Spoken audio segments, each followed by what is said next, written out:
I'm Michelle DeYoung. I'm a mezzo-soprano and I am performing Eboli.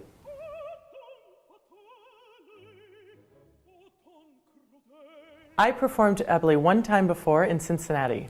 I have to say has been one of the best experiences ever. I think that they've put together an amazing cast and a fun cast. We're just having a great time together.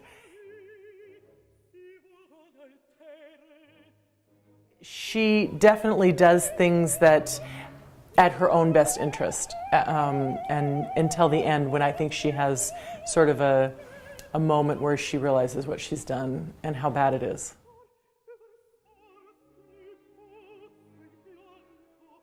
I believe that Eboli at the beginning, I think she's actually in love with him. I do think that she is very friendly to the men of court. But I actually think she's in love with him, and it's more than just a crush and that she wants an affair.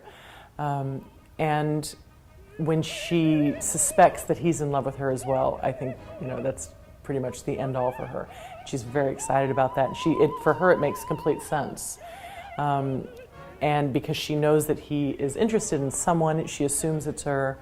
And so she gets her hopes up, and then of course it gets shattered when she realizes it is not her, it's the queen.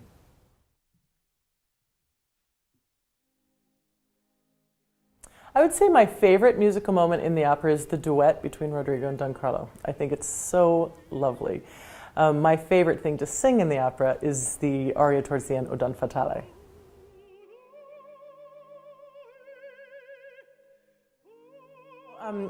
I grew up in a house where my father loves classical music, so I actually was raised listening to Strauss, Mahler, Wagner, all of these, and it happens to be all the music I sing. So I'm very, very familiar with it just from growing up. The first opera I saw that really had a huge impact on me was Mephistopheles with Sam Raimi. And it was in San Francisco Opera, and he came out of the pit as the devil, or as Mephistopheles, and I couldn't breathe. I just thought it was the most incredible thing.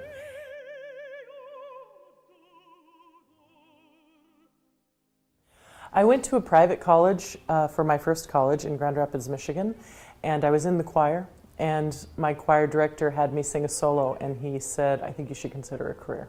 I think you have an extraordinary talent. So I decided, well, I'll try it, and I'll do everything towards it, and when I'm 25, if I have no success, I'll do something else. And because it sounds like fun, and who knows, there are people that make it, not very many, but there are people that do. So that's what I did, and I tried to just take classes, any class I thought had anything to do with it. And then I did the Met competition and I won it. And by the time I was 25, I was finishing the Met Young Artist program.